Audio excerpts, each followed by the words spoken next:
Hey everyone, welcome back to the garden. It is brutally humid out here today. We are still going through some really funky summer weather, as I believe most people are. But I still want to take a walk around and pick up kind of where we left off last time. So, last time I did a little walk and talk kind of a garden tour just on certain areas. So we'll show you some other areas today. We're still hand watering. We did get a little bit of rain last weekend. What's today? Today is Friday, July 5th, so like Saturday night into Sunday morning we got like 3/4 of an inch, which is nothing when it is as dry as it is. So we're still hand watering. We did get some things planted though. We've kind of put off transplanting anything for a while in these conditions. It's much harder on plants to transplant in extreme weather than it is to plant. But we did have I think I'd also mentioned in the last video, we were going to have the landscaping division of the garden center I work for move the 2 red twig dogwoods from out front for us, and they did that.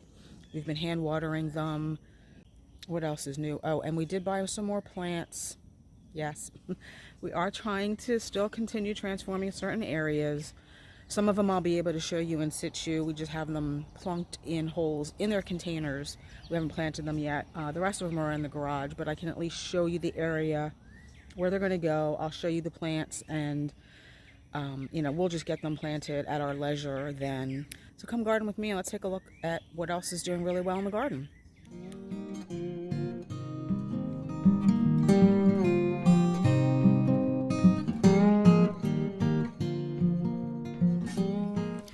I do want to start out front, but I just want to show you the blue diddley chaste tree is in full bloom now, and it's really glorious. It's beautiful.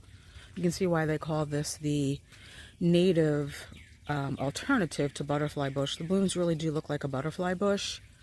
Again, these only come in blue though, but it is really pretty.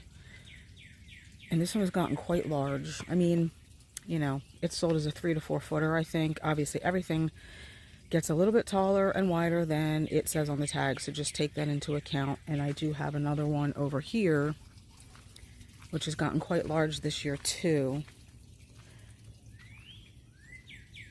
This one was next to the fireplace, and that is where we replaced it with another blue arrow juniper.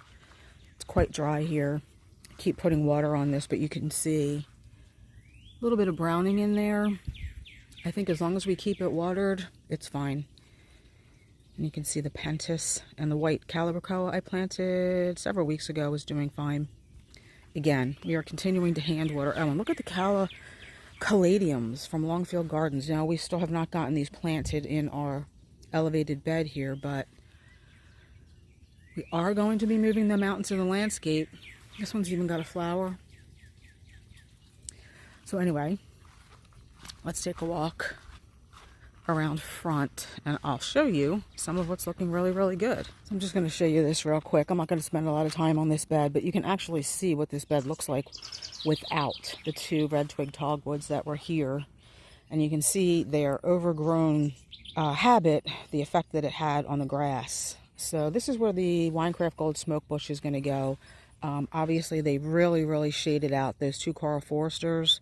They'll come back. I feel like my husband did cut the one on the right back, but I feel like the one on the left should have been cut back too. You can actually see the boulder. So we're down at the bed underneath our Colorado blue spruce that we had treated earlier this year for needle cast. And you can see some of the plants are still struggling, like the Gold Heart Dicentra here, which is no longer gold, but we did replace the Gold Heart Dicentra here. That was actually where the Wee Bit Giddy was, and we did get another Wee Bit Giddy, but we moved it over here. I think this side of the bed is really, really dry, so not really suitable for a hydrangea. And we also replaced the Francis Williams, which is not looking the best, and I'm not sure why that doesn't look all that great. We are watering it. We do have irrigation under here. Just going to have to keep an eye on that. This is the Francis Williams that was really severely affected by the plant growth regulator, so I cut it back. It is putting on some new growth. I don't know that any of the plants that were affected are ever going to come back properly, which is why I just went ahead and replaced them. Because you can even see over here, these 3, I think these are Touch of Class hostas. You can see what's happening underneath there. I think these were affected as well. and that one peachberry ice heuchera. But the gold heart dicentra and the wee bit giddy kind of stand out, which I like. Our yew is putting on new growth, even though it doesn't get enough sun. I really wanted this here. I believe this is the Duke's Garden Plum Yew. I just love its spreading habit there. And the wee bit giddy. This one looks so much better than the one we pulled out of here ever did. And I'll show you that. We have it planted just in a little holding location, hoping that it's going to come back. I'll show you that when we get around back. I showed you this part of the garden last time, and that was really just last week. But since then, the firelight tidbits have started to bloom. I don't even think they had really significant buds on them yet, but as you can see, in just a week, they've started to bloom. There's 2 of them here, and the caladiums out here have all pushed up from the ground. I have a feeling, well, something looks like it's eating the sun patient. I have a feeling that the caladiums, even though they're a shorter variety and the sun patients are a larger variety, I have a feeling the caladiums are going to get taller than the sun patients, which was not my intent. Their sun patients are like a 24 to 36 inches tall, and the caladiums are only 16 to 20 inches tall. So obviously I wanted the height difference, taller in the back, shorter in the front. Not sure that's going to happen. I hope it does. Then we had another couple of caladiums here and a couple in the back there. So they're all doing well. And surprisingly, the Alexandra the Great Brunnera is still blooming. I don't think I showed the Midnight Sun last time. I'm not sure. It's really, really pretty. Putting on its full color display now. Happy belated 4th of July for anyone who celebrates. I do have some viewers who are not in this country. My husband was in the Navy, so that's the other flag.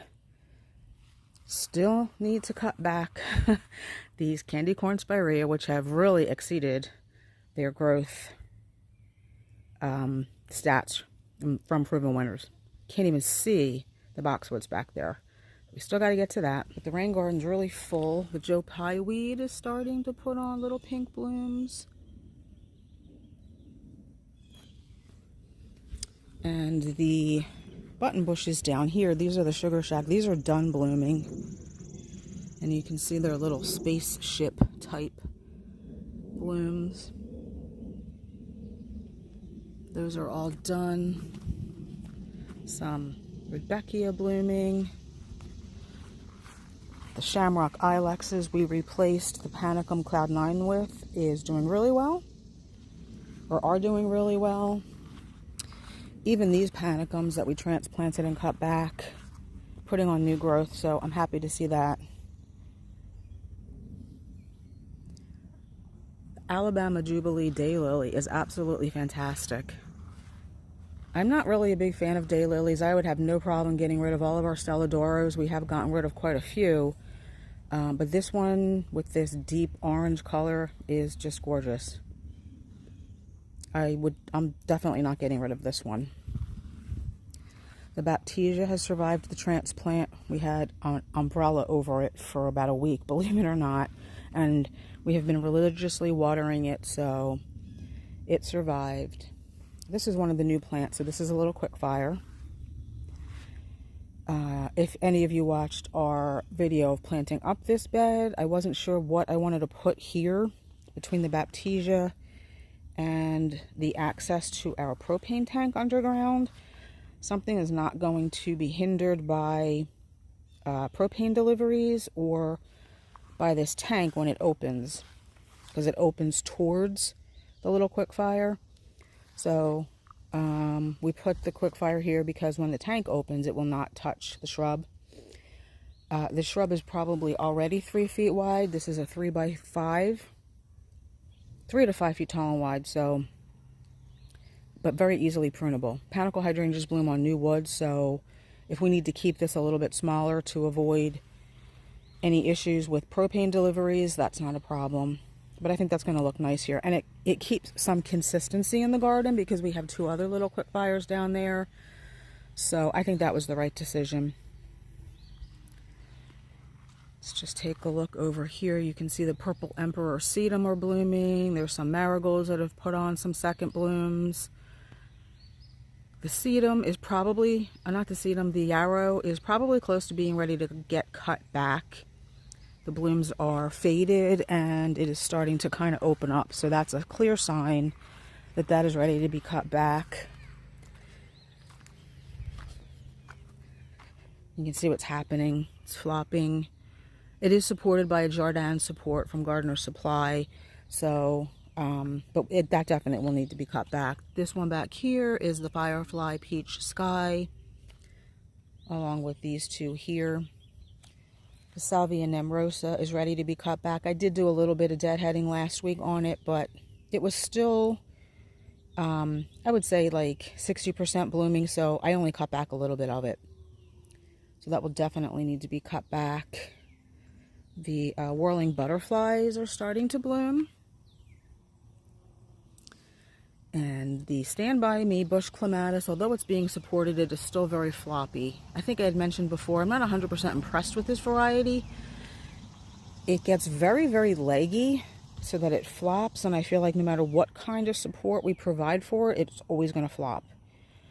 I don't have any plans on moving it or getting rid of it, but I'm wondering if maybe if I just cut it back, significantly cut it back, if that will help it stand up more. I did buy new supports, but clearly they're not working. So we'll have to think about that. Oh, let's go back down here and look at these Firelight Tidbits are a little bit behind the other ones because they don't get as much sun. Now they do get full sun here, but maybe not as much full sun as the other two I just showed you get, but you can see full of buds. And this is kind of what the other ones looked like last week. This one has a bloom. This one is just full of buds. Bee Balm probably should be cut back too. This is Jacob Klein. It's a really pretty red here though. Provides a pop of color. This container I probably should... Salvia looks really, really pretty. So does the Calibrachoa. You can't even see the Peachy Keen Verbena.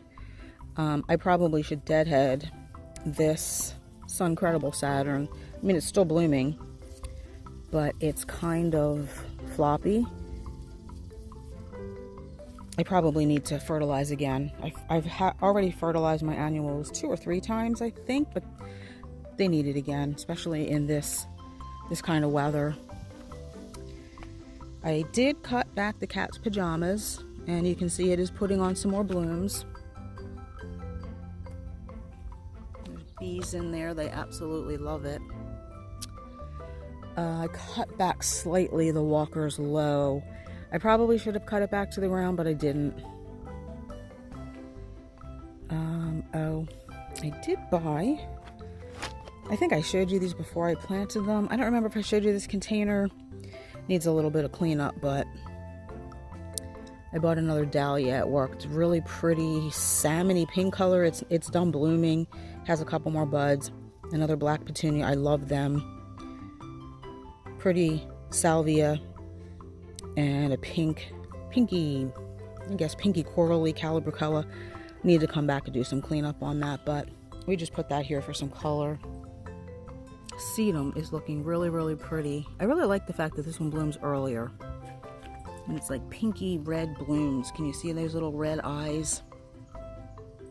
Really different color contrast. All the green here.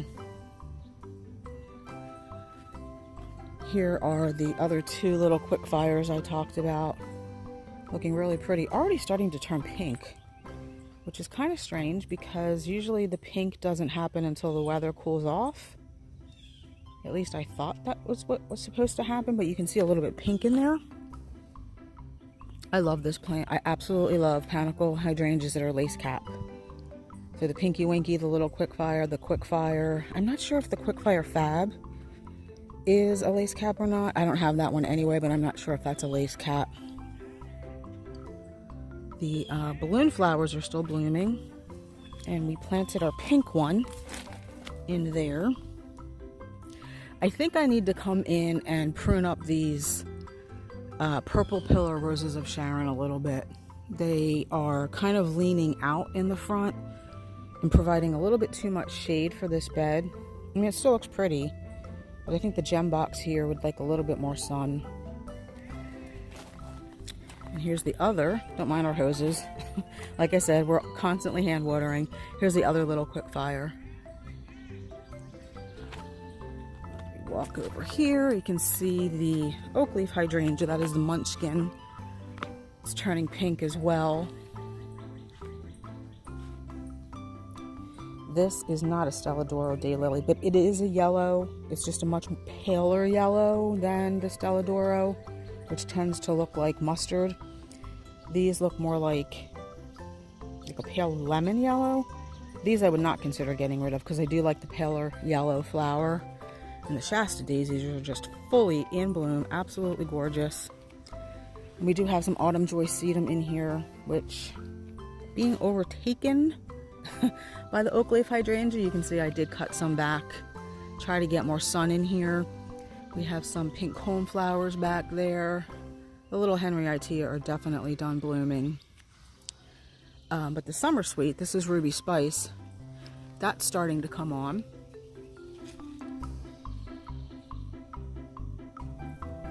With its pretty pink blooms. The Perfect Storm hibiscus have put on lots and lots of growth, and I do see buds forming. See all that in there? Those are buds forming. We have another one here, which is a little bit smaller. That's okay. Once they bloom, you'll never even notice the size of the plants.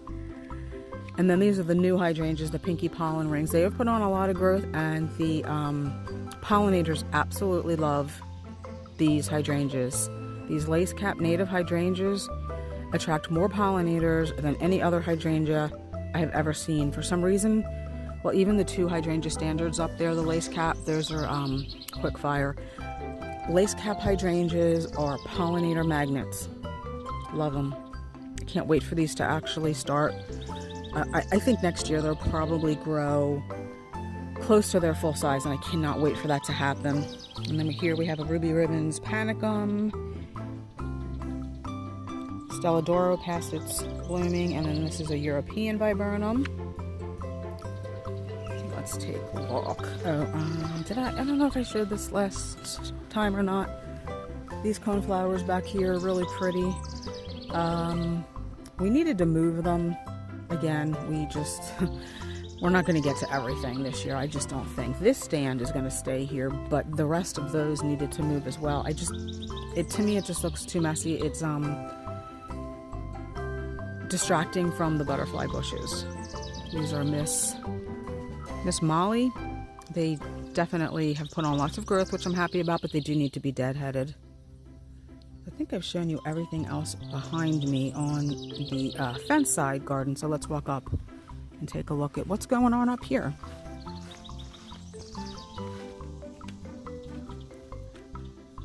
I think I might have shown this before too.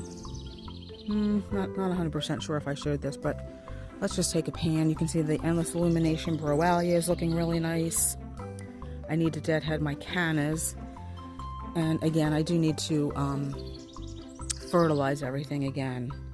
But the tiny tough stuff are blooming pink. It's okay. I would prefer blue, but they are pink. Just love all the pops of gold color and blue color in here with just a little bit of coral from the Toucan Coral Canna. Catmint definitely needs to be cut back. And I don't know if you can see that little bit of pink through there. Something new I'm going to show you. We did replace one of the pumpkin spice heucherellas. I don't know why the two we transplanted from the two containers with the Toucan Coral Cannas in it. We had planted pumpkin spice heucherella in those last year with white annuals. This year, they survived the winter in those frost-free containers, and this year we transplanted them here with the third one, which is in the middle, which we bought new. And you can see this one is just hanging on. We've put a cage over it. I'm hoping that that is going to come back. Maybe when the weather kind of normalizes a little bit. The one on the left completely and totally dried up and died. They both went downhill very, very quickly after transplanting, so we did buy another one. I did cut back this Dravilla a little bit, but wow, it just really needs to be cut back again. They are just enormous. But, ta-da! They're not planted, but this is where the panicum grass was that we transplanted to the thin man bed. Totem pole panicums. We're not getting enough sun back here. So I bought 2 cherry explosion hydrangeas and a Let's Dance rhythmic blue, which will appreciate the little bit of sun protection they'll get here. So I think those are going to look really pretty. I'm excited about that. And you can see up there, a little quick fire hydrangea standards. Again, love the lace cap hydrangeas. The stackies are pretty much done blooming. If those were in full sun, I would get a second bloom. They will need to be cut back, but because these are not in full sun, these will not, most likely will not bloom again. But we have some more coneflowers back here, blooming with all the pretty different colors. Coreopsis, I think that is Zagreb Coreopsis, which is one of the best varieties to plant. And then we have some Heliopsis here. And this is the poor little wee bit grumpy hydrangea we took out of that Colorado blue spruce bed at the bottom of the driveway that was severely damaged by the plant growth regulator. I do see some new growth. You can see that really dark green down there. But I really do not expect this to do anything this summer. It'll be interesting to see if it does anything ever again. These are the new Invincible lace that we planted. We did get 1 bloom. Those will get bigger. This is the first year, and it's been a tough year on plants, but those will get bigger and look really pretty here next year. These are the Eclipse hydrangeas. No, these are just in a holding location. We had umbrellas over these as well because these do not like this hot sun. But we've been babying them.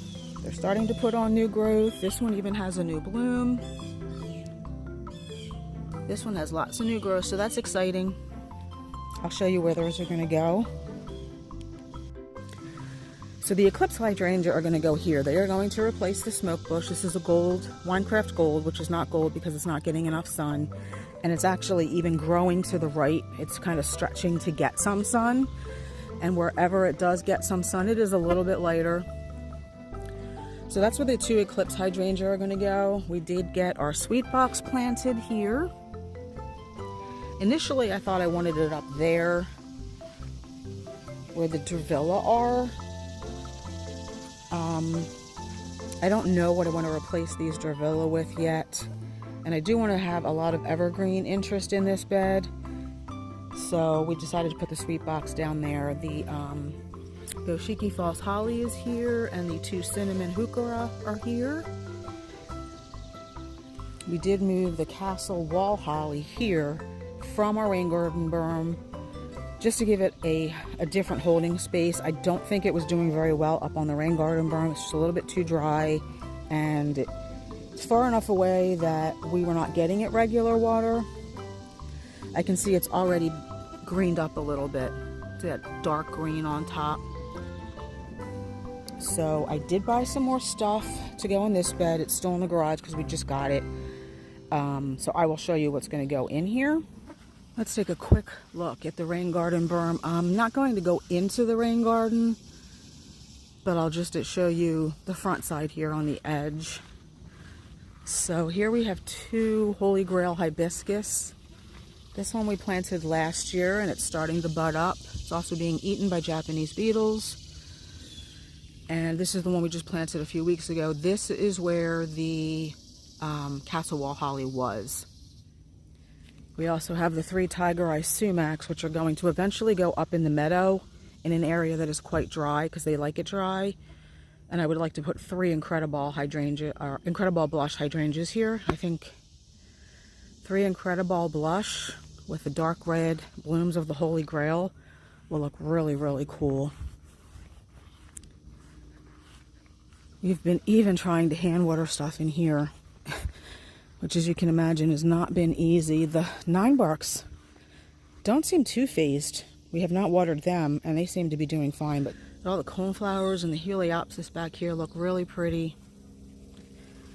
The agasaki is not performing nearly as beautifully as it did last year. I don't know if they are ever going to get tall enough this year to bloom. Last year they were 5 or 6 feet tall with just covered in gorgeous blue blooms. Not sure if that's going to happen this year, unfortunately. So let's look at the meadow a little bit. We did have our meadow guy come out.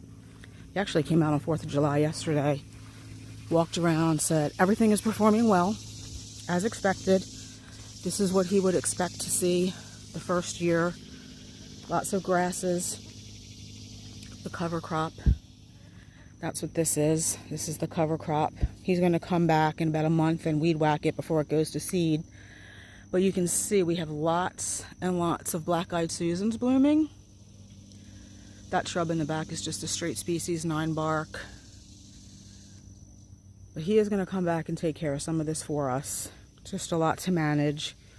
Again, lots of black-eyed Susans. He's actually even going to create a path for us to come in from down there. He's just going to kind of create a meandering path through here. So I can see this in a few years really being a neat place to walk through. We're going to put some bluebird houses in here. I think this is Hypericum. We did not plant this. And this is not part of the seed mix. So that's kind of interesting. But he did say he saw in here, I'm not going to walk through here. It is a little bit wet because of the rain we had last night. But he did see some, there is some liatris in here and some coneflowers as well blooming. But you can also see, this is a blue mist flower. I'm guessing that self-seeded itself from somewhere. We do have that down at the bottom of our property, so maybe a bird deposited that up here because I do not believe that was part of the seed mix. And some self-seeded Verbena bonariensis. That was definitely not in the seed mix. But there's lots of dock too, which is invasive. He'll be taking that back. And you can see the tubes. So those are some birch trees we planted, river birches. So the meadow is, I mean, it is looking pretty. I can see it from the house. I can see it from the second story. All the yellow of the black-eyed Susan. It is really pretty. I'm just really excited that he is pleased with the progress up here. I see lots of pollinators flying around. Probably not picking them up on camera, but I'm pleased that he's pleased and that it's going in the proper direction and that he is going to be able to help us manage this a little bit. The daylilies that we transplanted from out front up here in our seating area, this is the first time they've bloomed prolifically because they are always being eaten by deer. But since my husband sprays religiously, we actually got some beautiful blooms this year. I don't remember what the name of these were, but these were where the Midnight Sun Weigela is. It's a really pretty pop of color. And then we cannot see these from the house, but when we're up here, it's just a beautiful pop of color. I'm kind of just going around and checking. I already showed you guys the plants up here last week, but I'm just checking to see if anything new we planted is in need of any water. Everything looks okay. Oh, and the one other thing we did get planted, we had a little break in the heat and humidity a few days back, so we were able to get some stuff planted that we had just been sitting around. We got the Blue Shadow Fothergilla planted up here that we bought. Oh gosh, I don't know. I think we bought that in May, end of May maybe early June. And I think surrounding it is where we're going to put the Kodiak Fresh Dravella. But again, we're not going to be transplanting anything in this drought condition that we are now in. Okay, now let's go take a look at some of the new plants that I purchased recently to go in our, I'm going to call that our maple bed, where I showed you the Castle Wall Holly and the heucheras and the sweet box and the Goshiki False Holly. While we are on our way down, the Agapanthus is getting ready to bloom. I love Agapanthus. I just love anything in that color, purpley blue. It's fantastic. Okay, so these are the plants that I purchased to go underneath our maples. These are Let's Dance Skyview. There's 2 here. I did get 3 of them. Third one's in here somewhere. These are 3, what are these called? Blueberry Muffin Hosta. So those will go in the middle of that bed. They will kind of go where the Baptisia were and the daylilies that are now in the Thea Thin Man bed. Here's the third. Let's Dance Skyview. You can tell it's been cut back and it's not blooming, but that's okay. We also bought a New Gen boxwood. This is the New Gen Independence. These are the boxwood, blight-resistant boxwoods. This is going to go in front of our deck, kind of where the Wee Bit Innocent are going to go. Originally, I thought we would do 3 because we want to replace the 3 strong box that are not getting enough sun there. But I think we're just going to do 1 to the left next to the Weeping Red bud. And then we bought 2, which are not blooming, but they do have buds. So there's really not much to show there. They are 2 pomegranate yarrow. And I think the pomegranate yarrow are going to go on the other side of the Dry Creek bed, somewhere over here near the catmint. I think the pomegranate color with the blue of the catmint is going to look really pretty. I just haven't decided exactly where. I feel like maybe I should have bought more, but we can always add. So thanks for coming along with me today, guys, on our second sultry summer walk. Hopefully we'll have some of those plants in the ground next time and we can show you what they look like. I hope you're having better weather where you are, and we'll see you in the next one. Bye.